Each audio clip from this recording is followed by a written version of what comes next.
Hello and welcome to /Real Estate, the show for ambitious agents using technology to drive their business.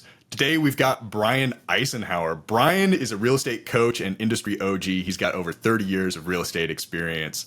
We're going to talk to him about differentiating yourself in a crowded field of real estate agents. We're going to talk to him about using social media to grow your sphere, common traps on social media, being vulnerable with your clients, and finally bringing it home, turning those likes into clients.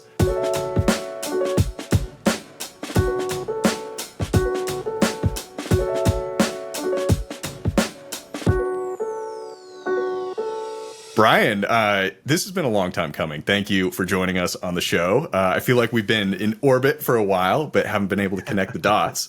So, and it turns out that you were a little bit familiar with at least Real Geeks. Oh, yeah. So, for our audience that may not know you, would you just give us a quick introduction? Sure. Yeah. I've been in the business a long time, man.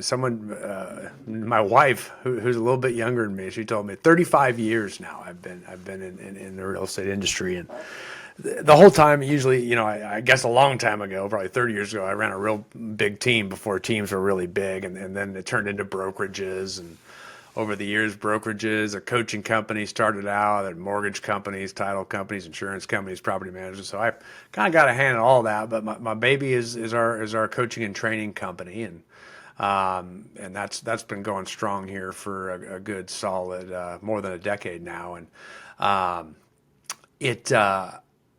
what we do is we provide obviously coaching, and our niche is a little different. We typically coach leaders. So they either, want to run a real estate team, run a real estate team, run a real estate brokerage, run a real estate national brand. We coach and consult them. We speak for them. We train for them. We got a team of coaches and trainers that do a lot of that. Every now and then I'll get out of my house and do it, and myself, I try not to. I really love my house, and we also we were talking before the show. You live in a beautiful part of the world, so I can imagine not wanting to leave. Yeah.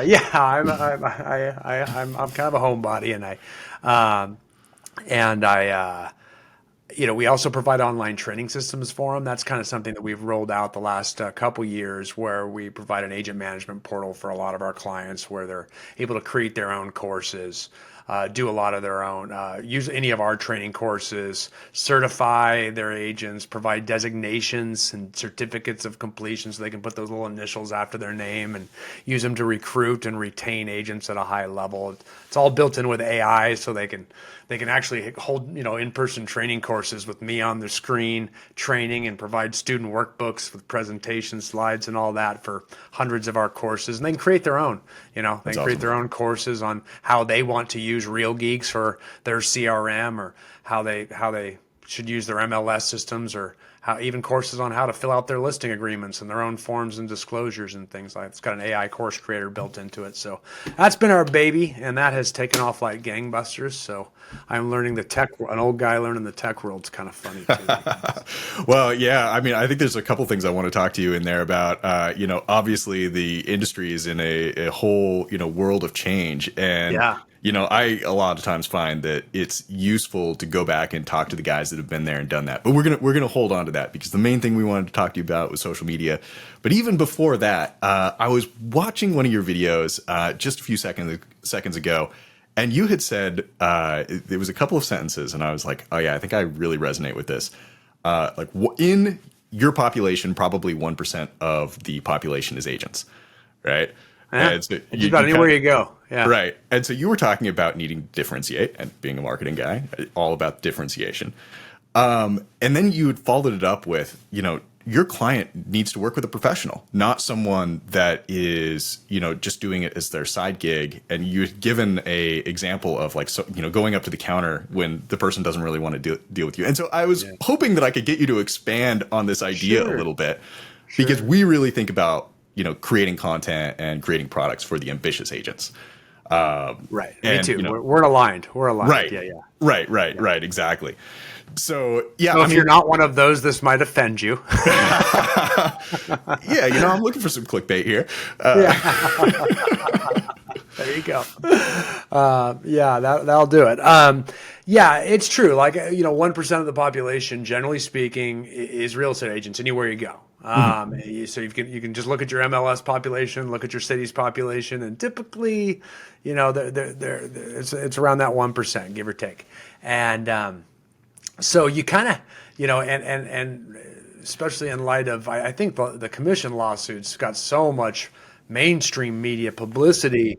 We really got to see what the public thinks about agents. You really did. I mean, I don't think anybody other than agents was unhappy about the belief that they might get paid less commissions. Like everybody seemed to be cheering, but there's like a rally cry. I thought they were going to get torches lit. Like it was getting, Yeah. pretty intense, and I personally don't think they're going to get paid less commissions. And I still haven't seen they're getting paid less commissions unless they're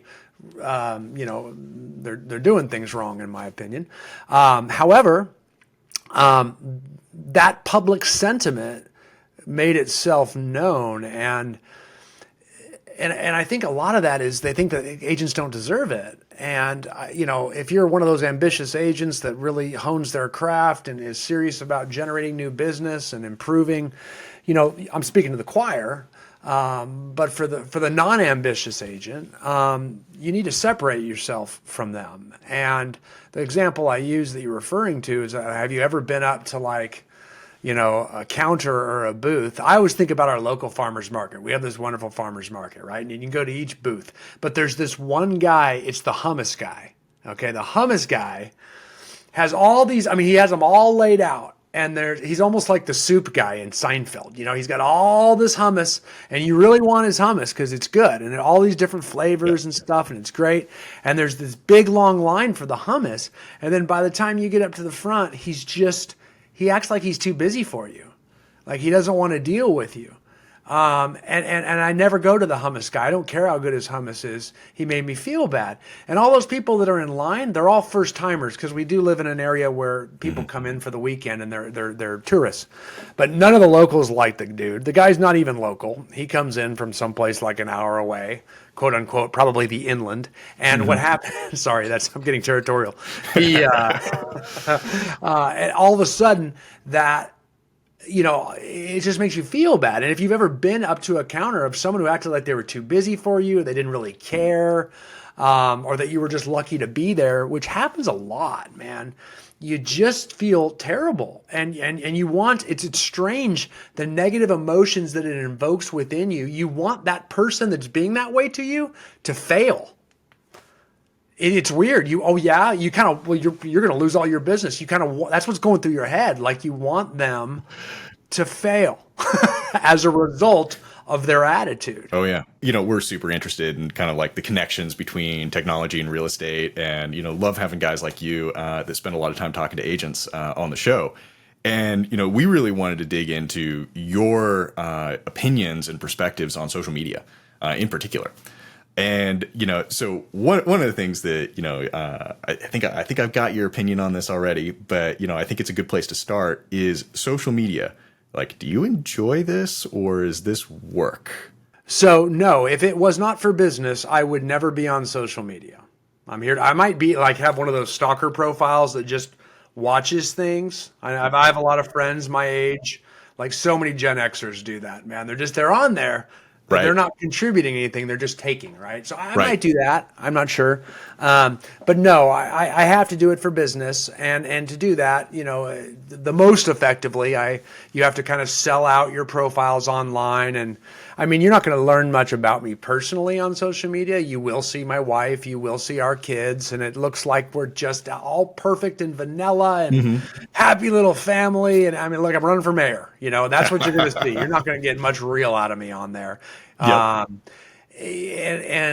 Because I'm in business, and quite frankly, as you guys know, agent websites are very good for lead generation, so they're great search portals. They're right. great for Yep. places to go look for properties. But nowadays, an agent glamour website, people don't go to websites as much anymore to check out people. They go to places like, Facebook and right. Instagram. That's kind of your website now. If you're in real estate, they're going to check you out. And So you really want to be vanilla there, because if you wouldn't put it on your website, if you're in a bikini drinking out of a red Solo cup, with going, yow, would you put that on your website? Like Lake Havasu weekend, and all of a sudden, that's now on your Facebook page. Again, if you're not willing to make that sacrifice and sell out your online profiles for your business and your family and your goals, and you have to retain that, you kind of look part-time. You know what I mean? You kind of look part professional, part unprofessional. And boy, can that negatively impact your business generation if you don't watch and manage your online branding through social media. It's huge. It's huge. And I like this point about managing your branding. So when you're thinking about like using social media to, and I want to come back to the website thing because you left that dangling out there and it's too good. But like when you're thinking about personal branding online, what are you coaching like your leaders and agents to be presenting themselves as, right? Like how much personal? You said you posted your kids, but it's not like maybe not vacation photos. Like in your opinion, what is the right answer here? Again, it's kind of tough because when you talk about, either meta product, whether it's Instagram or Facebook, you've got your business page and you got your personal page, right? And so we got to kind of talk about those separately. But on your business page, it's business stuff. But unfortunately, your business page, unless, typically on your business page, you're not going to get as much traction with your posts, right? Right. If they want a realtor, they're going to go check out your business page. Okay. But otherwise, there's kind of a reason why those posts don't get a lot of traction. Okay. It's because no one wants to see them. So they don't engage with them. And when they don't engage with them, it triggers Meta's algorithm to say, let's don't show this to a lot of people. So then people don't see a lot of your next post. So they're really there. I would look at your business page as kind of your stagnant glamour website. It needs to look good. It needs to look professional. If they want to use you as an agent or check you out as an agent, they will click the link that hopefully has underneath your bio where you work. You work for yourself, not for your brokerage. You click on that, and then they go to your page, and you look awesome on your page, right? That's the primary purpose. It has other purposes. You can run an ad, you can boost things from it, stuff like that. Great. But the point of the matter is that's its purpose. Your personal profiles, I highly recommend selling those out for your business kind of incognito. Okay. There's two ways you use your personal profiles. Okay. So it needs to be personal, right? So you do need, we usually recommend a 3-to-1, 4-to-1 posting pattern, but this isn't the most important thing we use it for. It's a 3-to-1. We don't, we don't want to be just posting that gets kind of, you definitely don't want to post too much either. If you're not getting enough traction from it, you're over posting. You're not getting enough likes, enough things like that. We're over posting. But people will tend to like content, and you'll see what works. It's what gets you a lot of engagement, what gets you a lot of likes and comments. That's what works, so long as it's not off-putting, right? So if you put something out there like, the president's an idiot, you are going to really, really get a lot of comments, and probably most of them ones you want. But what you're doing is you're alienating 50% of the population when you do that. I love this point. I love this point because there's a thing that I say in marketing, which is you want to attract but not repel, right? So ideally you create messages that get people to identify but don't push anyone away. And it's kind of tricky because Meta actually likes the fight. Yeah, they do. They like the engagement any way you can get it. Right. Yeah. So they would prefer if you stirred it up. Just a taste. No, yeah. No, you're totally right. And I tell you, it's hard because you like it too. You know what I mean? We're humans. Like, look at all those people. Look at me go, But all the people that are quiet are scared to death of you and don't want you in their living room. So be very careful. Again, professionalism. The same thing can go true for religion too. I actually am a religious guy, but you're not going to know it from my social platforms. Because I'm telling you this just because I am a Christian, but I want to work with Muslims. I want to work with Hindus. I want to work with Jewish. I want to work with, what I mean? Like, I don't want my business to be limited to my personal religion. So I really, I'm going to watch what I say about different groups of people. I'm going to watch about very strong, arrogant opinions. about how other groups of people should be behaving. I even watch my sports teams. I'm a big sports guy, but man, I mean, I'm not going to say bad things about the other team or things that would off-put large segments of the population. You know what I'm saying? So you have, I mean, that's the new responsibility that comes with social media. Yes, we all get a microphone. We all get a microphone, but there is a responsibility that comes with that microphone if you're running a business. So you got to be very careful, because that profile, that is your new website. And if if you're a Kansas City Royals fan right now, I don't want to upset the entire city of New York. You know what I mean? Or I don't want to upset, or anybody that's a Yankees fan in Kansas City. I mean, there's probably a lot of them too. So I'm be very, I might be pro Kansas City, but I'm not going to be anti New York. So you got to really kind of watch how you put messaging out there. So that you don't start, taking your target market and shrinking it. That's right. Politics and religion is a quick way to cut it in half. I mean, real quick. Oh, yeah. So those are the two cardinal sins, Right, yeah. And politics, depending on where you're at, it's literally half, just immediately off the top. Right away. Yeah, Yep. it's very, and boy, that does not belong on your website. I mean, if you are, and you're one of those people, I don't care. It's what I feel, and it's important we talk about it. Again, that sounds very arrogant, because what you're saying, it's important we all hear your opinion. You know what I mean? And that's arrogant. And I mean, are you telling your kids this, what it's doing to your income and their choice of college and all of the different things that you're sacrificing on behalf of the importance of everyone hearing your opinion about these things? Because there seems to be a lot of them out there. Right. Perhaps have a alternate anonymous account where you can go do battle. You can vent. Yeah, exactly. So you dangled out there a 3-to-1, 4-to-1 post ratio, and I'm curious on what you were talking about there. Okay, so the people love when I do this one, so I'll tell you this. So okay, so the best way to get engagement on social media is have a baby and post that baby on Facebook. You get even if you're not going to have a baby, get someone else's baby and say you have a baby. Take a baby, whatever, get a baby. So that's a personal consensually post, take the right? baby. Yeah. We don't suggest you take babies. Right. With permission, take babies. But all of a sudden, you get 300 likes, okay, or a post about your amazing wife on your anniversary or on her birthday or something like that. They get huge traction. So let's say you get 300 likes because everybody likes that. They like it. They like to see it. They like the ability to comment under it. And all of a sudden the algorithm goes crazy because of what you put out there. Meta goes, oh, these people all need to see more of this guy's posts. They said, give me more. You do that a few times, you build up some real big street cred on social media, right?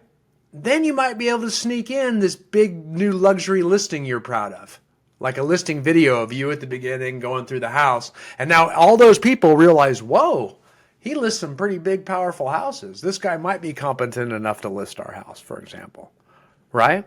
So, or something that sneaks in real estate to remind them you're in real estate. But once you do that, unfortunately, you're not going to get a whole lot of traction off that. You know what I mean? So then Facebook's going to say, maybe not. So what do? Baby. Here's a baby. Baby comes back, or something, Maybe mix it up. Not all babies. But you're posting things about you. You're getting vulnerable out there, which I know is freaking hard. But you know what? It's a lot easier than prospecting. You know what I mean? It's a lot easier than picking up the phone. It's a lot easier than telemarketing. It's a lot easier than handwritten notes. I mean, it's so fast. It's so easy. It's so cheap. But yeah, you do got to get over yourself, drop your ego for your family and for your goals, and put yourself out there in your best light. You don't have to demoralize yourself. In fact, we don't want that, right? That's right. I want to rewind a little bit because you said something about getting vulnerable.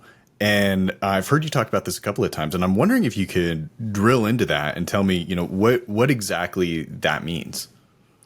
Well, getting vulnerable, we all kind of want to be cool, especially with our friends. You know what I'm saying? You don't want to be out there looking like we want business. Mm-hmm. But once again, if you don't look like you want business, you're like that hummus guy. You know what I mean? Like you're the guy that I mean, you always have a bad customer service experience with someone who doesn't need your business, and they act like it and they show it. So you need to be vulnerable. You need to say, I want your business. You know what I mean? How can I get your business? What can I do to earn your business? Things like that are very powerful statements. And just by the fact you're putting yourself out there shows, and so, to get the traction, you're going to put yourself out there somewhat personally, with very vanilla, I'm running for the local mayor type posts. And then every now and then you're going to sneak in real estate to show you're a professional, to show that you're out there and that you're vulnerable, that you're out there. You know what I mean? I know everybody wants to be treated like, like the lawyer industry, right? The lawyer, they're not on social media because they want everybody to come to them. They want everybody to come to them, Well, if you got that going on by doing nothing, then you don't need to be watching this podcast or listening to us. You somehow found a magic pill a lot of us don't know about. Maybe you're just awesome and everybody just wants to come to you. But other than that, if you want to get more business than you've currently got right now, you do need to get vulnerable out there. And it's a lot less vulnerable than picking up a phone and calling somebody or, putting sparkles on a note, personal note you write and mailing it. I mean, it's maybe to describe it, I guess what it kind of sounds like to me you're saying is like you've got to open yourself up to people saying no to get that business. Like, because you've got to be asking for the business in one way or the other. Oh, absolutely. Absolutely. Yeah, you must be. You must show that you are open for business at all times. That's a big part of your branding, that you want it. Because like we said, most agents don't. And they demonstrate it all over the place, in all the ways we're talking about right now. So it's very important that we are vulnerable and we actually say we want more business than we have. That is absolutely crucial. That's somebody everybody wants to work with. That's someone everybody wants to work with. Yeah, absolutely. So to give someone maybe some to bring it home for them. So if they're sitting in front of their Facebook, tab thinking like, okay, what am I going to say right now?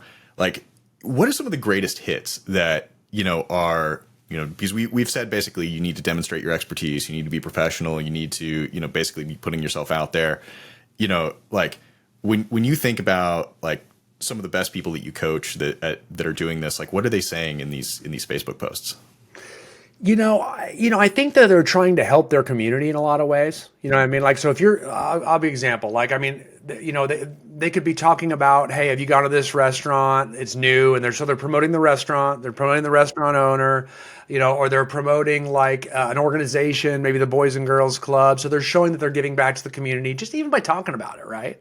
Or they're promoting a sports league. They're kind of showing that they are the center of their local community spider web, that they are connected to everything and everyone. They're promoting vendors, contractors, other local businesses, and that's B2B marketing, man. So that business comes back to you from those people as well too. So they're really they're just real estate. We are uniquely positioned to be the center of the business referral industry. And most top agents, man, they are dialed in. They have relationships with all the top attorneys, accountants, electricians, plumbers, dentists, and business just gets referred back and forth like you wouldn't believe. And they're the only one that is vulnerable enough to promote those people, talk about those people. So they're doing stuff like that, and that mixes it in with their personal stuff, right? The other thing they're doing that's probably more important than what you post, because we always think traditionally in social media, it's like, what do you post? And that's very traditional. Right. It's kind of old school marketing. Those are like little ads, that we have to kind of do with that ratio.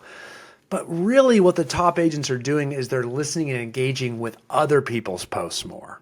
Okay, and that's what's hard to see, because you can't see what other agents are doing with their friends and their followers, right? So it's very hard to pick up on this, but it's pretty methodical. We teach it, at a minimum, a 10-10-5 method, where they log into Facebook and they literally find 10 posts of people that they like or heart or whatever. Yep. And then they find 10 other posts that they actually put comments underneath. They're always positive comments like, wow, great photo, cool pic, congratulations, you guys are awesome. Just all positivity. And then they'll take 5 And the five is either going to five, you get to pick an either or. You can either reshare someone else's post, which if you've ever held an open house and someone shared your post, think about how wonderful that makes you feel about that person. I mean, that is like pixie dust being thrown on you. You are in love. I mean, that is like, wow, Absolutely. you shared my post. Yep. You do that for another business or something's post, those people will love you, right? Or it's a direct messenger message, like, usually something, hey man, it's been a long time. I just wanted to reach out and say we should get together one of these days. It's like because everybody looks at their messages. Like that is just one thing, especially on Facebook and Instagram. People see that, right? It's like a text message. Everybody looks at it. So if you do that, or hey man, I just saw you lost your dog, man. I just want to tell you that, that happened to me once and it was horrible. And I'm thinking about you. I'm praying for you or whatever. And all of a sudden you're just making those deep connections. Those take a little bit more time. So we only do 5 of those, right? And we have people do 20-20-10s. And what they're doing, I mean, think if you do a 20-20-10, okay? That usually takes people 30 minutes when they get fast at this, right? A day, okay?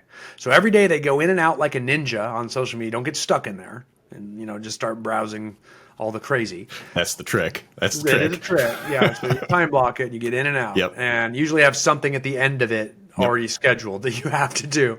And then, for 30 minutes, you're in and out. And you're going to touch 30 people a day. You know what I mean? That's 30 a day. And in a week, that's 30 times 5. You know what I mean? You're touching, what is that? What is 30 times 5? 30 times 5 that's 150 people in a week. That's 600 contacts in a month where you just made everyone feel awesome. That's right. About you. And guess what happens when you do that? When you do that, something magical happens. It's a new thing. It's called social relationship building. That's right. They start liking your posts too. They start commenting on your posts back. It's like we're moving the relationship a little bit further in a weird digital way that is just creepy as heck, but everybody does it. And so what happens is, so all of a sudden they start liking your posts, and guess what that does for your engagement? Facebook goes, I want to show them more of your posts. So it just starts to really, so the top social media agents are, yes, they're posting, but that's just kind of a symptom of their success. The core root to their success is how they engage with other potential clients, their posts. And all of a sudden, everybody loves them. My wife runs the biggest real estate team in Central California, right? So when I walk around with my wife, man, she's like, they don't even know who I am. But everybody knows who she is, and they all love her. She could run for mayor and win in a freaking heartbeat because she just loves on everybody all the time. But what they don't know is she's a little commission greedy like ninja going in and out of Facebook every single morning for 30 minutes, just going like, heart. Wow, great pick, love, like, great pick. You guys are so awesome. Everything positive, everything exclamation part, and then she's in and out and she's doing it for business.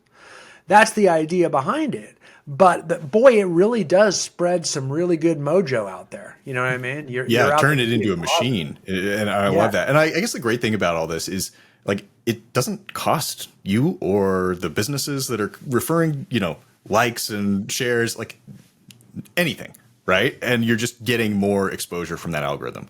But we got to get vulnerable to do that. Right. You got to comment on all their stuff. You got to publicly put in their thread, nice photo. I mean, it's not that vulnerable, but you got to do it.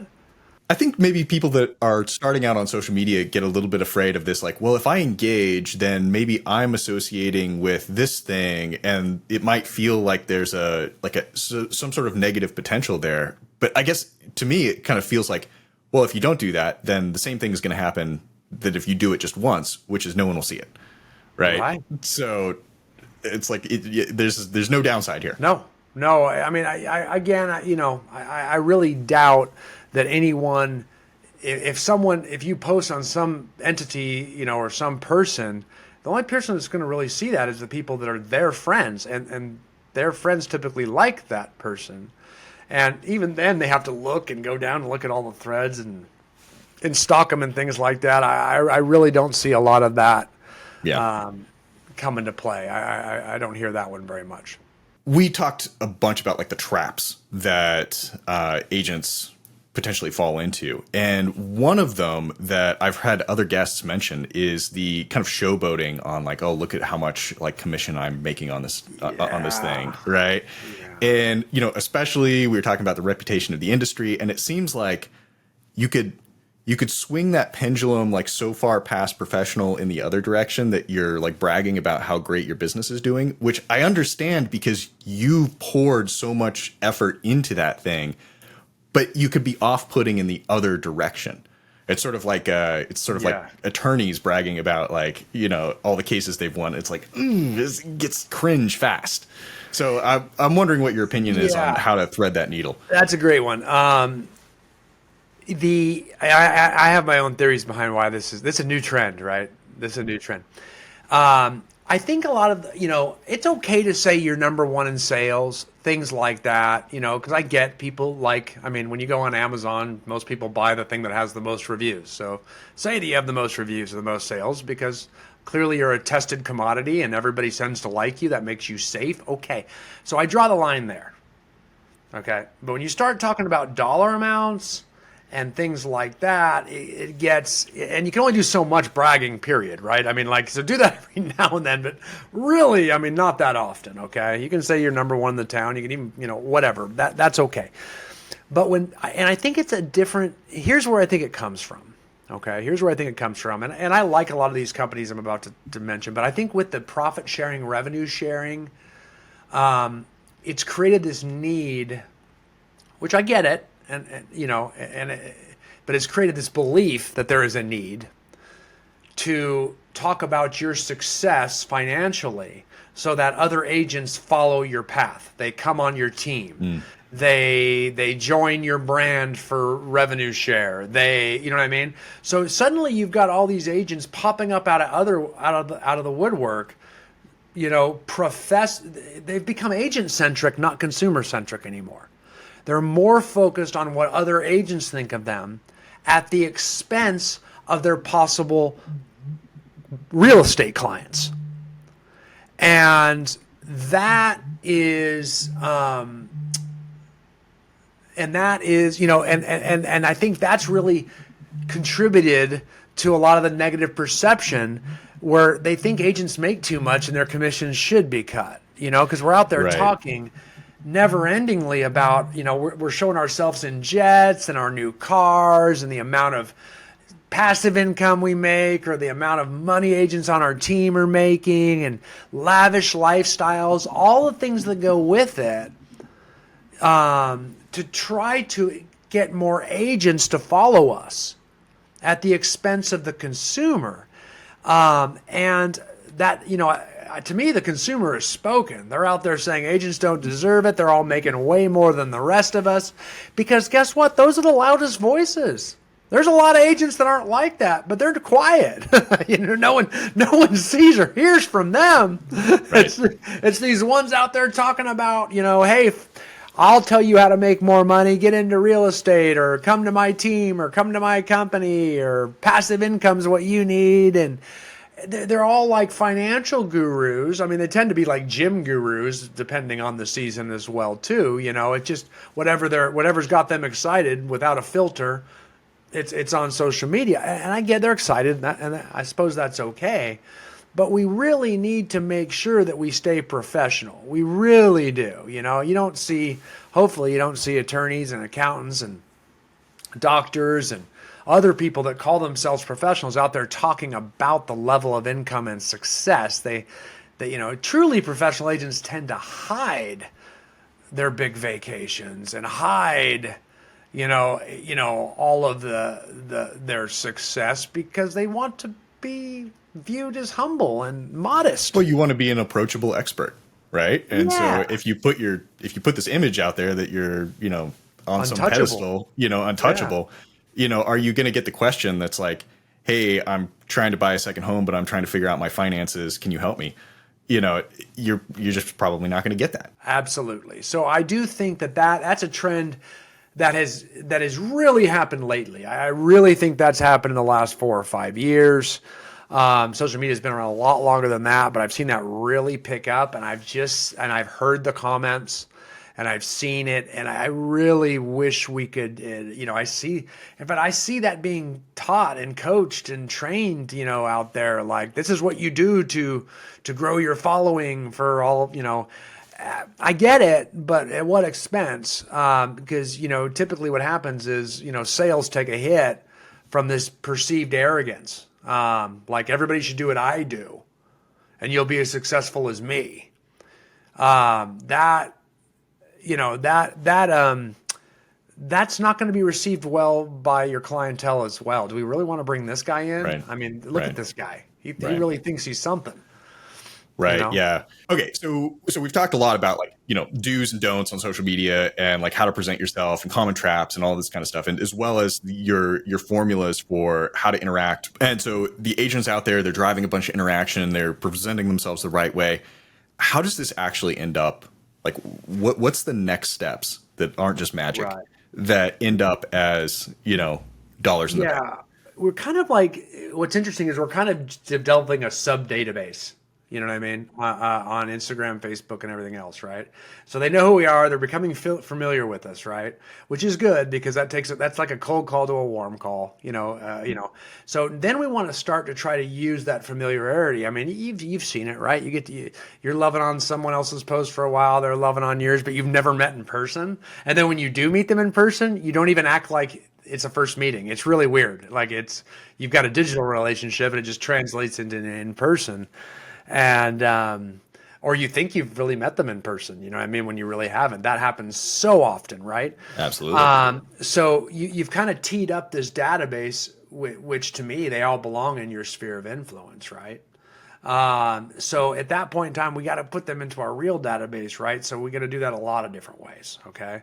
Lots of different ways. So but we're going to try to get them into our CRM really, really quickly, right? So lots of ways to do it. I mean, we can invite them to client events, and then to do that, they sign up and they register for, by putting in their email address, because we really need to get their email address and their phone number, and preferably their address, maybe even a birthday. You know what I'm saying? So we're trying to get that information to fill out their profile in our CRM. So we're going to do that. That can be done through direct messenger. Hey, I got something I want to send you. Can I get your mailing address? Hey, I want to stay in touch from time to time. Give me your updated, give me your updated mailing address.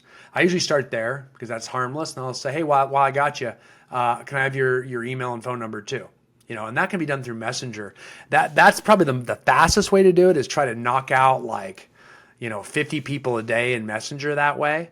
As you're doing your social media touches every single day, your 10-10-5 or your 20-20-10, like I talked about, right after that, you could then try to send out 10 of those messages a day based on the post you just saw.